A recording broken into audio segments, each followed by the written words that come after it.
All right, everybody, welcome back to another episode of Natural Awakening, this time with guest Tucker Peck, meditation teacher and clinical psychologist. Tucker, can you tell people who don't already know who you are, what you do, that kind of thing? Well, you summed that up pretty nicely. So I'm a licensed clinical psychologist. So my main full-time job is I see clients for psychotherapy. And my other job is I teach meditation. So I teach a bunch of online classes, and then I'll teach residential retreats all around the world. All right, nice, to the point. And you're kind of in the stream of teaching connected with Chuladasa. People may know the Mind Illuminated. That's kind of part of your history. Yeah, let's jump right into the controversial stuff in the intro here. Yeah, I did train under Chuladasa. I left that org a long time ago. Mm-hmm. So that was where my training was from, but I it's been maybe 10 years since I've been closely affiliated with them. Gotcha. And the topic of today's podcast is awakening and conventional psychological health. So a very easy and simple topic without any controversy or issues whatsoever. And I'd maybe like to start just by going back and forth. What do we mean by this word awakening within a Buddhist or like broadly kind of Western Dharma context? I think the short answer is nothing. And the reason I would say we mean nothing is that what gives a word its meaning is general agreement upon that word's meaning. And the word awakening and the various subcategories of it have no agreed upon meaning at all. So the way that I and many of my colleagues would use the term stream entry would reference like a relatively early place in the meditative path that many of my students who do, a few years of practice and a few retreats will have an experience akin to that. If you go to Thailand, a stream enter is a saint. Like if somebody is a stream enter, you would put their picture on your altar and pray to them. So I actually think the word awakening means nothing. And consequently, the way to talk about it is to just define one's terms before talking about it. So for the purposes of this conversation, what the hell do we mean? Yeah, so the style in which I teach Dharma is what I call student-centered Dharma. It comes from the concept of client-centered therapy. So unlike most teachers, I don't have any technique that I'm associated with or particularly pitch. I will teach people whatever they want to learn that I understand well enough to teach them. And yeah, so in terms of what I would mean by awakening, what I would think of as sort of the first stage of awakening, and I'm using the Theravada map here, while the practices that I teach are pretty varied, I teach student-centered Dharma. So I made that term up, but basically I will teach people whatever it is that they want to learn that I understand well enough to teach them. In terms of Dharma, I'm almost entirely teaching and viewing the world through the lens of the Theravada Dharma, the Pali Canon. And so in that, there's the 4 stages of awakening that most of your viewers are going to be familiar with. And so I would think of stream entry as the moment where you understand what we're talking about. So up through stream entry, all we're trying to do is trick you into having an experience where you will notice what non-self is. One way I'll talk about this is prior to stream entry, it feels like you were sitting at a mental control panel, and every button on that control panel is labeled wrong. And every button on that control panel does something bad. And so I'll be like, why don't you try sort of gently, relaxedly focusing on your breath? And you're like, look, I'm jamming this fucking relax button as hard as I can jam it, and I'm still not enlightened. Why are you such a bad teacher, right? So up through stream entry, you just like don't understand what non-self means. Any direction I give you, you're gonna just forcefully do wrong in this like hard egoic, right? It's like let go of the ego. What are the 12 steps to letting go of the ego? Am I doing it better than she is, So upstairs stream entry, I think all you can do is kind of trick people. There's lots and lots of different tricks, right? So one common one is like focus on your breath. Well, how is that going to wake anybody up? And the spoiler is it's kind of not, right? Your breath just goes in and out. And if it's not doing that, there's a really serious medical emergency and you should not be meditating. So, but like one thing that will most commonly happen if you focus on your breath is you will fail epically. And then you'll have to deal with all these thoughts about how you suck and you're just broken, you're not like other people, and you'll never be able to do this. And some minority of people will get so much success with concentration that they get into the high stages of shamatha and the wrong views of self fade away that way. Most people, you're just sort of tricking them into failing so hard that they give up. And it's the giving up that leads to what I would call stream entry. I taught a retreat. It was this man was on retreat for a month, and it was the only long retreat I've ever seen where nothing was happening. And I kept trying different techniques, and I just couldn't make a dent in what was in this man's psychology. And then on like day 28, I said, you have to start adjusting to the world. So in the afternoon, go out. And he got a haircut and came back and was like, there were all these pictures of girls in bathing suits on the wall, and they're like blasting metal. I can't meditate anymore. I'm going to end the retreat. It's like, you were not allowed to end the retreat. The retreat does not end until the moment you agreed upon beforehand. So he sits down to meditate. It's basically like, fuck you, Tucker. I don't need to, I'm just going to sit here and not meditate. That'll show you. And he said everything he went on a month-long retreat for happened then. So stream entry is an experience of non-self. It is basically when you understand what it means to be pushing all the wrong buttons on a control panel that only does bad things. Two things that I think complicate my definition of it are what is called in some of the polytexts the chula sotapanna. Sotapanna is stream entry, chula is a diminutive, the junior stream entry. This is often a very early stage of practice. I think it's the same thing Daniel Ingram means by the arising and passing event or experience. And it's pretty hard for the meditator to distinguish this from stream entry. It's not hard for a teacher to distinguish it. The best analogy I've come up with is it's like being in love when you're 14.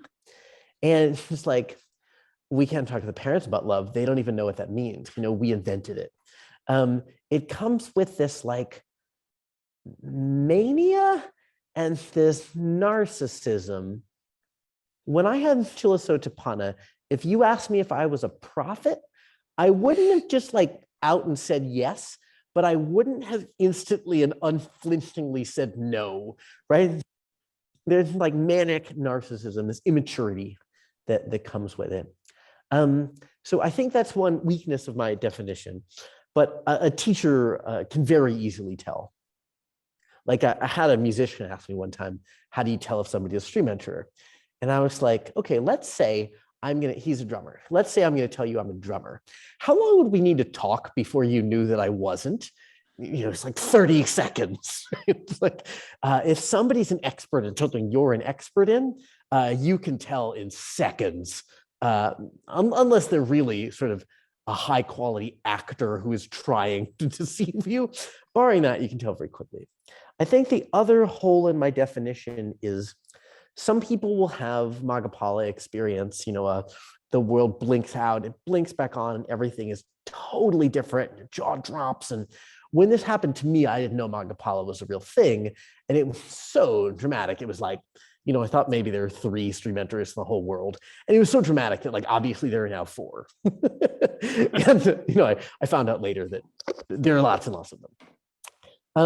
So I think the second drawback is not everybody has Magapala. So particularly people who are more calm and grounded don't have mind-blowing moments. Many people not have cessations. And so I think the second flaw in the definition is like, for some people, it sneaks up on you. I had 2 different guys I was doing month retreats with where nothing interesting happened. And at the end of the month, the way they were talking about the nature of self was just totally different. So that's what I would think of as my definition of stream entry. My definition of second path, I think, is easier to map canonically. So the canonical definition of first path is really useless. The more common one is the fourfold definition. So the stream enter is somebody who has unwavering confidence in the Buddha, the Dharma, and the Sangha, and quote, virtues dear to the noble ones. So we can't operationalize anything here, right? The less common one in the sutras, but more commonly cited nowadays, is the threefold one, which is they have no intellectual view of a sense of self, no attachment to rites and rituals, no doubt in the path. By those three metrics, every student who comes to me as a stream enterer, I mean, none of them are religious. They have too little doubt in the path. And an educated modern person doesn't think there's a ghost in the center of your head operating your body, right? So the canonical definitions there are really useless. And I think it's why everybody just makes up their own thing. The second path definition, I think, is a little more useful. It's a moment where tanha attenuates. In my definition, in my students, I would say it's the moment where you understand what the word tanha actually means. It's translated usually as craving or craving and aversion. But that's not right. I mean, the Buddha is, the archetype of an enlightened being, and he's wandering around till extreme old age trying to teach Dharma. Like, he really wanted stuff, he wanted people to get enlightened. There's some sutras where he's ancient and he says, my body is like an old cart, you can't just keep replacing the wheels. You're going to have to throw it out at some point. And he's so committed to this that he's wandering around teaching. So it certainly doesn't mean craving or desire. It's a very specific meaning that is hard to see except in quite deep states of meditation. So I would kind of think of second path as being the moment when you see what tanha is, and subsequent to that, there's just permanently less of it. Third and fourth path seem to be things that almost don't happen to regular lay people. So the canonical definition of third path is your tanha never merges with the outside world anymore. So you never think a cupcake will contain anything other than the flavor of a cupcake. And you don't think anybody's hot anymore because sexuality is in your mind, not in another person's body. And I mean, I know most of the prominent Western Dharma teachers, and the only people I know claiming third or fourth path either come from this one lineage where they've just totally redefined what those mean to have no similarity to the canonical definitions, or sociopaths. Those are the only two categories I know of truly awakened people. So what does awakening mean? Well, I think if we have a spectrum from clinical depression to the Buddha, it's probably the last third of that spectrum. Sometimes I'll use the road trip analogy of if you're driving from San Francisco to Boston, first path is Oakland, second path is Sacramento, third path is Chicago. The first two seem quite accessible to lay people. The higher ones, I don't personally know any monks, and not monks well enough that they would tell me these sorts of things. I did once meet somebody who seemed to be in our hut. That seemed to happen to her around 94, and she died at 95 and a half after 54 years of spiritual practice. So I tend to think of it that way. Maybe the last thing that I'd want to say about awakening is when the Vajrayana practices were first coming into existence, they were making this claim that their path was really fast. Vajrayana is the thunderbolt path, right? It's so fast that regular people can't do it. It's dangerous. You need to be a pretty elite sort of person, and you can use these rapid practices.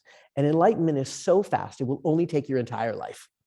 And then suddenly in the 21st century, a few prominent people are maybe it'll take you 2 years if you're kind of a slow loser.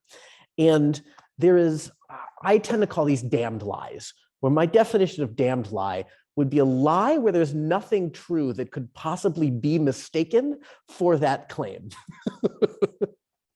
So if by awakening we mean first and second path, these are very helpful things to happen. First path has really no correlation with suffering at all, meaning it's as likely to go up as it is to go down. Second path has a clear negative but you really are not going to feel satisfied at second path, that you're ready to stop.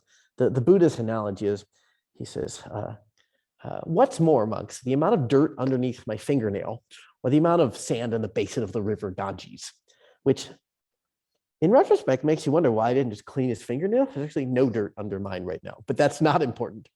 And the monks go, oh, there's so much more. And he goes, okay, the difference between Puttujana, an unenlightened being, and first path, it's bigger than the difference between, my finger and the Ganges. And, which is bigger? Dirt under my fingers. The Ganges between first and second path is even bigger. It is a big deal, but if what we mean by awakening is the cessation of suffering, that then becomes, I prefer using that sort of definition, in that first and second path, by my definition, which I think is a fairly standard one around among Western teachers, is just not that advanced of a place in the path. So the thing that I just keep harping on is this will take your entire life, and there are many dimensions of it, right? So you might have a really good grasp on emptiness and be an asshole. In fact, that seems fairly common. So you can think of somebody being very high in the dimension of emptiness and very low in the dimension of the Brahma Viharas. This 94-year-old I was talking about was my adopted grandma. There's actually a YouTube documentary about her. Her name was Allegra Alquist. It's Ahlquist. Finish this interview first. Don't start searching yet. I know this. So these are meditators. Hopefully their ADD is not so bad that they're going to leave this interview. But once this finishes, if you want to hear from her, you can go to that. And in the documentary, she's saying, in my 40s, I worked on this. In my 50s, I worked on that. I think that's a really healthy way to think about awakening. Many dimensions, and it will take your whole life. But it just keeps getting better and better. If you compare your current progress to a Buddha, you will feel very disappointed. If you compare where you are now to where you were even like 3 months ago, most of my students are really, really happy with the progress. Okay, well, that was more than just awakening. No, that was great. I think switching from this kind of like linear model, which I think most people inherit, with from their various sources, to this kind of, it's a multidimensional construct that operates on all kinds of axes of behavior, affect, cognition, perception, etc. This is not kind of a one and done thing, or even a four and done thing. Yeah, definitely. I mean, if you claim to have no sense of self and are doing all the sorts of terrible things that are often done by really only the famous people, claiming to have no sense of self, is that awakening? I mean, I don't want that. I certainly wouldn't be teaching meditation if the point were to be an asshole, like a corrupt asshole claiming that you experience no self. So yeah, I certainly think of awakening as being multidimensional. That's a much more richly informed conception than I hear a lot of places. So thank you for that. So we touched on this a little already, especially with the last part on behavior, famous teachers, corruption, and maybe you have a good grasp of emptiness, but your behavior is still evidence of quite a lot of self and an asshole who can perceive emptiness is not really, if that's what awakening is, who wants it? Yeah. So how does this all interact with what we would think of as conventional psychological health, both in terms of mood stability and also the health of one's relationships, ethics, contribution to society, etc.? One way that I've been conceiving of the effects of meditation is its function, at least for many years, is to convert acting crazy into feeling crazy. So if you look at pictures of meditators in magazines, it's usually like really attractive, racially ambiguous people doing something bourgeois and awesome, right? Like the ladies at the beach sipping her champagne with her husband who's just as hot as she is. And if you go to a meditation retreat, this is not what it looks like, right? The first 2 days often will look like a battlefield. There's just sort of bodies everywhere. People are so tired. Days 3 and 4 often look like a Pentecostal revival. People are like crying and shaking and moaning, and talking in tongues is pretty uncommon, but I have seen people making utterances that don't seem to be language. So the mistaken view that I think came with Western media around Dharma is that it will like chill you out. And I think a few modern teachers have been making this claim that Dharma will sort of evaporate your psychology. So I do still teach Mind Illuminated. It's, the 9 stages of shamatha, it's an ancient practice. But the book, The Mind Illuminated, really does tell this damned lie that if you can focus on your breath, your psychology will evaporate. And, probably most of your listeners are familiar with how things went in that community. That's not the case. Right? So when I say it's converting acting crazy into feeling crazy, what will happen to people who get real good at meditation is you start noticing how insane you are. It's not peaceful at all. Meditation is not relaxation, it's the red pill. Probably most of your viewers are familiar with the Matrix analogy of the red pill. And I think that I'm very slowly working on a book on this topic, and that's kind of one of the main points that I want to get across is this is supposed to make you notice how crazy you are. If you're in one of those lineages where like, if only you focus on your breath well enough, you would be an arhat and there would be no insanity. People, leads to repression and scandal and things like that. But it also leads to feeling bad about yourself, aversion, right? When you start feeling crazy, it's like, well, but I'm a meditator. I'm not supposed to feel crazy. It's like, well, now you're using meditation to increase aversion. When people say to the Buddha, what happened to you under that tree? He was like, oh, I realized that all this craving and aversion was really stressful, and so I stopped doing it. And if your practice is increasing craving and aversion, you're failing, right? This is anti-practice. So one way that I think meditation, Dharma practice contributes to psychological health is some of your psychological complexes will actually purify, will go away. They just need to be seen clearly. I don't know of any counterexamples to this, and everyone I've ever worked with or known, some of your psychological complexes will not go away as a function of meditation. In fact, they will get much, much louder. They're no longer crazy behavior, right? So I used to get angry, and I would think it was because somebody nearby had misbehaved, and I would chew somebody out for their misbehavior. And now I notice that I want to do that. My boyfriend will have done nothing wrong, and I will feel very critical about him. And that feels crazy, right? I want to be like, I've been meditating for fucking 20 years. I don't have insane reactions, but absolutely do. And I virtually never act on them. All of the affective benefits of meditation are a sometimes thing, right? Awakening is the lower stage of awakening, give you access to states of consciousness that were previously inaccessible. They don't erase access to any of the other ones. The suttas say, once you're a stream enterer, you cannot be reborn in a hell realm. And maybe they're just using a higher definition of stream entry than I am. But you can be reborn in absolutely any hell realm, subsequent to lots of awakening. I knew one teacher who just like, so much more serious practice than I do. And he and his spouse had a fight and he like smashed shit in his kitchen.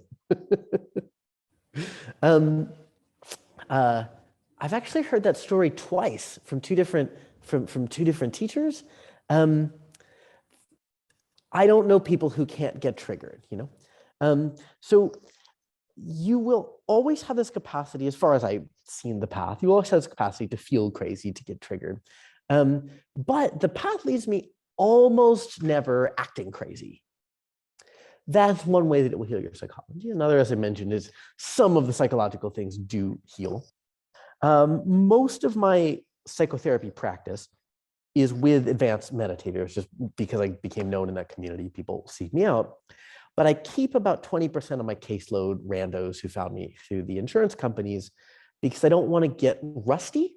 It's too easy working with advanced meditators. And the thing that is especially easy is that we have access to our unconscious minds at a way higher level than most people do. Also, with non-self, you can look at things that are really ugly. I was seeing a therapist for a while who's from Africa, and in the session, I suddenly got distracted with a loud racist thought I was having about him. And I think without a pretty good handle in non-self, I would have just had to swallow that down and pretend I was paying attention, right? It's like, I don't want him to think I'm a racist. With a good sense of non-self, it was like, that thought occurred. There was no one who could have chosen for that thought to occur or not occur. So I was like, hey, I just had a loud racist thought about you. And then it actually led to some really good, we followed it down, what was the actual meaning behind that thought? And the psychological content behind it was really rich. So the Dharma will give you a lot more access to your psychology. And it will give you an ability to look at really ugly things that would be covered with too much shame if there were a sense of self obscuring. The sense of self obscures the clarity of looking at your psychology. And then, of course, if that thought was me, I wouldn't want anyone to know that I had it, right? The last one is a double-edged sword, which is, I always talk about the relationship between Dharma and psychology as, imagine you live next to a disgusting pond. It's filled with algae and strong mosquitoes and it smells bad. There are two things you probably want to do, right? One is drain the pond. The other is, all you've got here is a bucket, right? You don't know how deep the pond is. You'd want to start draining your pond with your bucket. You would also want to get used to living next to a stinky pond because you're draining it with a bucket, right? So psychotherapy is using your bucket. Meditation is living next to a stinky pond. The double-edged sword is, it is really helpful to just get used to being crazy. The double-edged sword is spiritual bypassing. Probably most people are familiar with that term, where you use equanimity as a way to increase delusion. Everybody will do this. So as you're listening to this interview and you're like, am I doing this? The answer is yes, definitely. You're definitely doing this. Everybody does this. The way I would think about it is a spectrum of, 1 to 10, where 10 is total spiritual bypassing. You have no idea what you're feeling. You scream at people, throw shit, are committing all the sins, and just say it's spiritual energy passing through you. And number 1 over here is, in San Francisco, this is often a culturally normative thing, not too many other places. Total reactivity, total narcissism. Like, I just had a feeling, stop the party, everyone stop what you're doing. We need to process my feeling because I had one, right? So if we picture total reactivity to total spiritual bypassing, that's, I guess, for mathematical purposes, we should make it 0 to 10, because then there's a center point, which is 5. You want to be a 5, you won't be, or you won't stay there. That's a very fine balance, right? If you're a 4, fine, you're a little reactive. You're a 6, fine, you're doing some spiritual bypassing. When the spiritual bypassing gets high, it felt to me like having a windshield. And I'm driving and bug after bug after bug is splattering on my windshield. And the windshield is so gross I can barely see. But there's a little pinhole here, and I'm just squinting and looking through that pinhole. It's using equanimity to create like distance between you and your own mind. One way you'll know if you are doing spiritual bypassing is you will feel hazy. If I ask you what your body feels like, you'll say some bullshit like just peace, contentment. Your body should not feel like peace and contentment, right? It's a violation of the laws of impermanence. Your body should feel like lots and lots of things, and they should be constantly changing. Too far in the other direction, you will feel crazy every time you have a feeling, every time, the level of the problem on a 1 to 10 scale is a 3, and your reaction is a 10, I came up with this cute mantra that the spectrum here is from crazy to hazy, and you want to be in the middle. I think that's So pretty useful. It's always, I mean, we talk about a middle path. So you don't want to exhaustively process everything that comes up all of the time and make it, more than just something that's happening in your own mind. But you also don't want to meditate away all of your problems, which doesn't actually work. And then you're unconsciously playing out all of this garbage, and you're just ignoring that it's there. exactly. You want to get good at living next to a pond and be very clear on like how that pond is doing. Are there malaria in today's mosquitoes? The draining with a bucket analogy, I think, works really well when you start getting into psychological content. It's like, there is so much of it. And certainly I am working with some highly traumatized people, but many of my students are like upper middle class, first world people, never been victims of physical or sexual abuse, like people as far as human lives go have had pretty easy ones and can just go 10 years with the bucket, you do see the pond getting lower, right? There's no question my pond is so much shallower than it used to be, but it's not drained and I can't tell how deep it is. So I do both. That seems like a healthy and realistic take. Warts and all, pond, malarial pond and all. I think we've covered the personal mental health side of it, and also a little bit how that plays out. Maybe you could speak a little bit more directly to relationships, friendships, romantic partners, that kind of stuff. And yeah, however shallowly or deeply into the pond you want to go. Take it away. Yeah, sure. There can be a pretty long period of the path where it will feel sort of isolating. There's this Zen adage most people have heard, which is before enlightenment, trees are trees and rivers are rivers.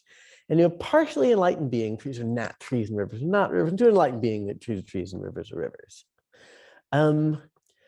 When people ask about downsides of the path, this is the main one that I will talk about, is there can be a long period of practice where spirituality feels so important and so revolutionary that it's hard to be close with people who aren't on some sort of path to you. This does, I think, go away.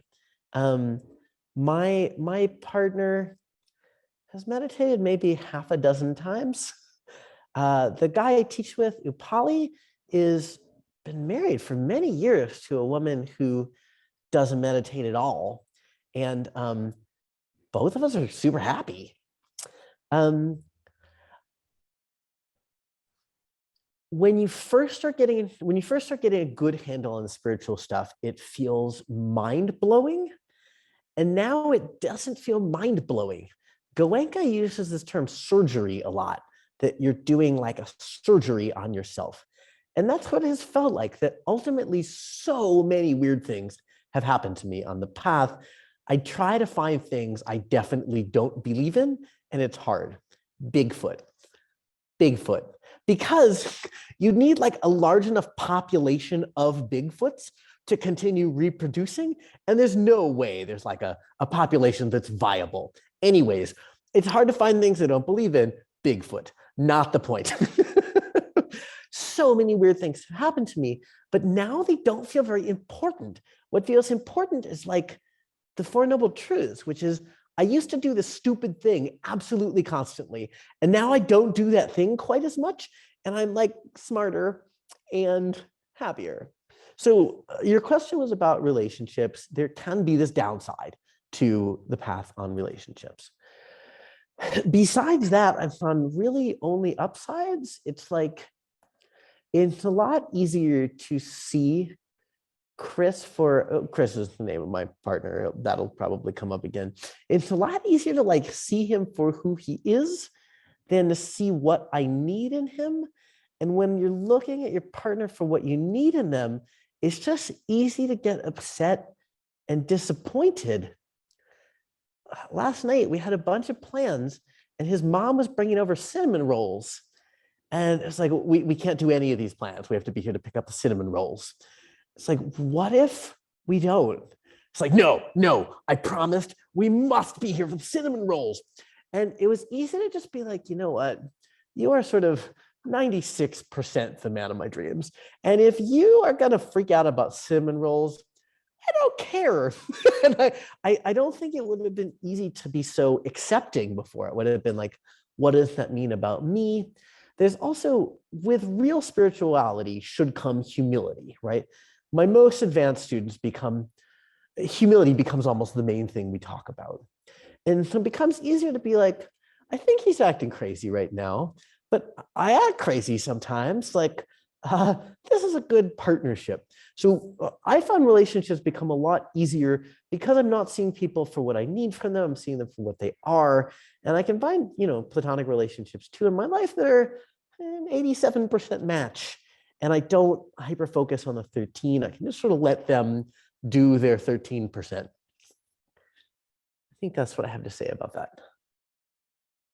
To summarize and reflect, as you go along, you find yourself either intentionally or just as because of the momentum of practice, projecting less what you need onto other people and being disappointed with the lack of fit between your own projections and what the world or other people can or can't, fill those expectations. Is that a fair way of summarizing? It's easier. Yeah, it's easier to see them for who they are. This results in not acting crazy, right? Like, they can be different from you. They don't have to fulfill every expectation. They don't have to fulfill every need you have. And these are all like the most obvious cliches, right? It turns out all deep Dharma truths are the most vapid cliches. David Foster Wallace said about AA that the more vapid the cliche, the deeper the spiritual truth hidden within it. So I don't think anyone's mind is blown when I'm saying your partner doesn't need to fill every need of yours. But then we spend most of our lives acting as though they do. This helps me like not project my shit onto people and be nice to them and be okay when they're acting crazy, because I do it sometimes too. And this just leads to much more harmonious sorts of relationships. Yeah, that totally makes sense. Thanks for sharing, and sharing so personally as well. I think it really helps when people can get a sense of this isn't a hypothetical. This is something you see in your students, you've noticed in yourself, and it's bumpy, but it's a reliable improvement over time. Yeah, hopefully he won't watch this interview.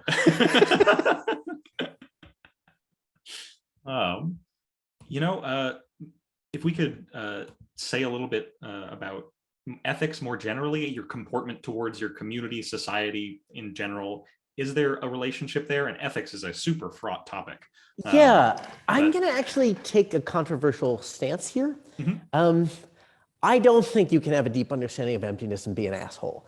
I think any teacher can make a mistake, certainly, including a big mistake.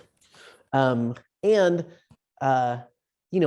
haven't been embroiled in any sort of controversy around a big mistake yet, but I probably will be. I'm only 40. I've got another 40 years of teaching ahead of me. It'd be hard to teach for 50 years and not do something catastrophically dumb in public, right? So I don't mean that. What I'm talking about is the very common situation where teachers are not failing at the level that regular human beings fail at. Teachers are failing at spectacular levels. And I'm going to say they're all frauds. It's not possible to have a deep experience of emptiness and do something awful over and over and over. One reason is you just feel more like connected to everybody. It just feels way less like I can mistreat somebody for my own benefit. I feel the way in which mistreating somebody hurts me. I wound up getting a booster, but I had COVID really early on. And so I only got one shot in the beginning, because if you had COVID first, you only need one shot. And I was teaching at this retreat center and thinking, they asked for my COVID vax. And I was like, I should just lie, It hurts nobody if I tell this lie. In fact, if you had the virus and the shot, you're way more secure than somebody who just had the 2 shots. It was like, they want to know whether I have some immunity, and I do, more than they're expecting. It might create some controversy if I say I didn't get the second shot. I should lie. And I just found I couldn't.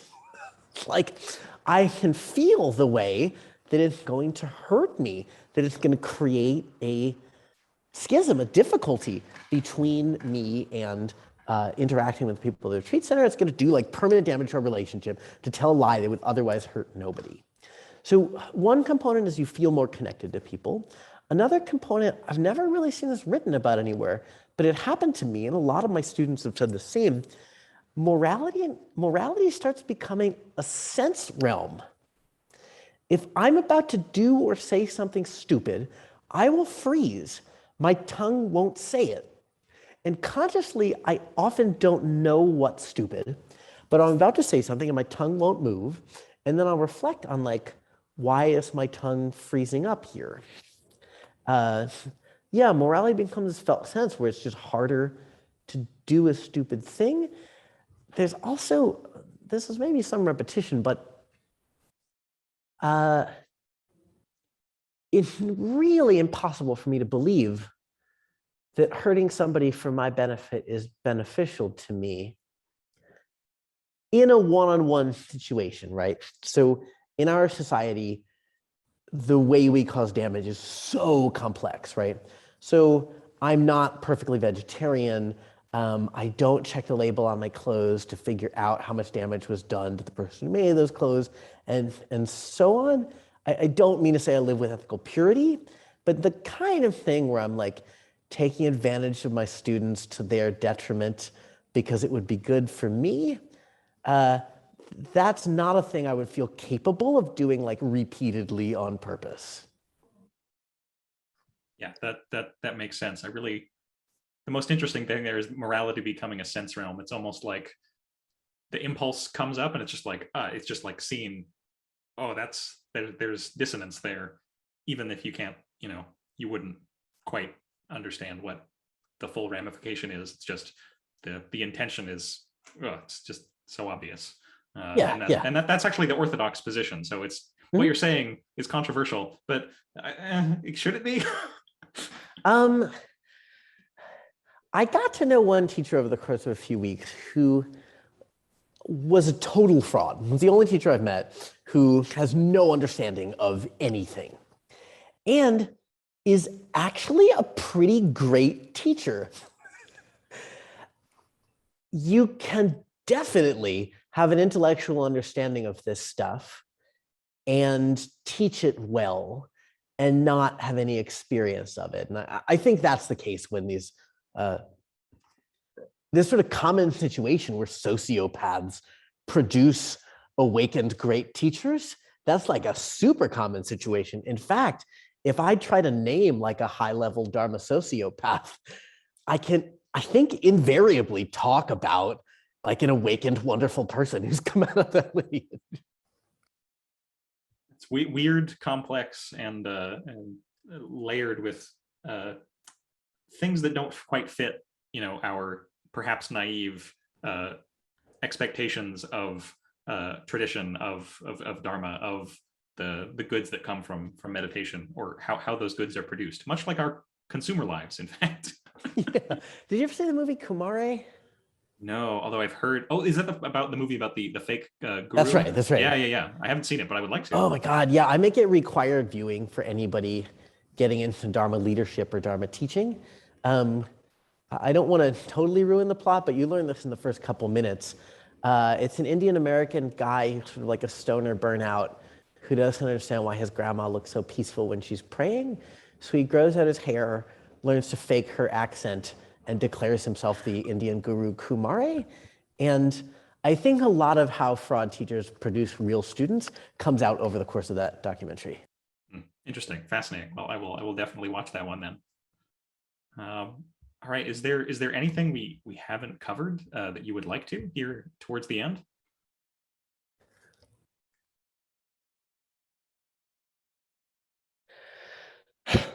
Yeah, one thing that's coming to mind is I don't think I know any Dharma teachers who haven't spent a while in therapy. When I talk about converting crazy action into crazy feeling, some of these things will purify, some of them you can learn to live with. Some of them are just too buried, too ugly, or too multi-rooted, where you just will not be able to see them on your own. And I feel like I've had at least as much improvement in my happiness from therapy as I have from Dharma. I just see these things are highly interrelated. I've only had one period of sustained therapy, and it was not that long ago. So it was way after I was into the Dharma stuff. And certainly, like, the Dharma stuff made the sessions productive. Therapists would often comment that, you know, I could get through 6 months of therapy in a session. So these things certainly interact, but I do think at some point meditation will make you feel crazier than you used to feel, and getting an outside help is necessary. This used to be really hard to do, because if you went to a psychologist and you said you were like a deep meditator, they would sort of think you were a weirdo, or this was just one more hobby, you know, not understand the effect on your psychology. But when I first started getting into this stuff in 2007, I was applying to grad school, and I was rejected from 27 grad schools over 2 years. And I went to a really good college, and I had good grades and research experience, clinical experience. And I was telling everybody I want to get a PhD in clinical psychology focusing on meditation. And just like, that is not a thing that exists. Don't call us. We won't call you either. And now that has changed so rapidly. It's hard to find psychologists who don't know all about meditation, who haven't done a retreat or something. And particularly now with the advent of telemed, you know, if you live in San Francisco, just throw something out the window and you'll hit an enlightened psychologist. If you're in Kansas City, it's harder, but nowadays not so. Yeah, I think maybe that's my last thought on the meditation mental health topic. What else should we talk about? It might, unless there's anything further. I'm satisfied with how the conversation has gone, and we could wrap things up and direct people over to your resources, your website, retreats, etc. Oh yeah, sure. So I teach retreats online with my friend Michael Taft, who's a Dharma teacher also, obviously, because we teach retreats together. And Michael and I teach about twice a year virtual retreats. And then I travel all over the place because it'll be up on the internet forever. There's no point telling you what my upcoming retreats are, because you might be watching this in 2027. But my website is meditatewithtucker.com. So if you go over there, you can see where all the retreats are. I teach 3 classes a week. 2 of them are advanced meditation classes called Isanga. It's drop-in classes Tuesdays you can come at 1800 London time or 5:30 p.m. San Francisco time. It's drop-in classes for advanced practitioners if you just want to get feedback on your meditation practice. So you can come every week or every 30th week or whatever you would like. And I started a charity, a nonprofit called the Open Dharma Foundation, whose function is to help people go on retreats who otherwise wouldn't be able to afford to go. So if you want to go on a meditation retreat and you can't afford it, head to opendharmafoundation.com. I'm almost certain it's com. I'm just going to go ahead and double check this. Org. Go to opendharmafoundation.org. And if you want to help people go on retreats, these are, at least in the United States, tax deductible. We actually have permission from the tax authorities that you don't have to be American. We can give money to people all over the world, and we will pay for everything. So we've actually sent a homeless person on retreat. We have brought people from one country to another country. So if you need funds or you would like to support that, you can head over there. And I think that's what I do. I mean, I'm a psychotherapist, but my wait list is, usually pretty significant. So you could get on it if you want, but if you sort of need psychotherapy soon, probably don't go to my website. All right. Thanks so much, Tucker. And I'll put all those links below. And thanks everyone for watching. May you be happy and mentally well, and not, yeah. Go to therapy, maybe. Okay, bye.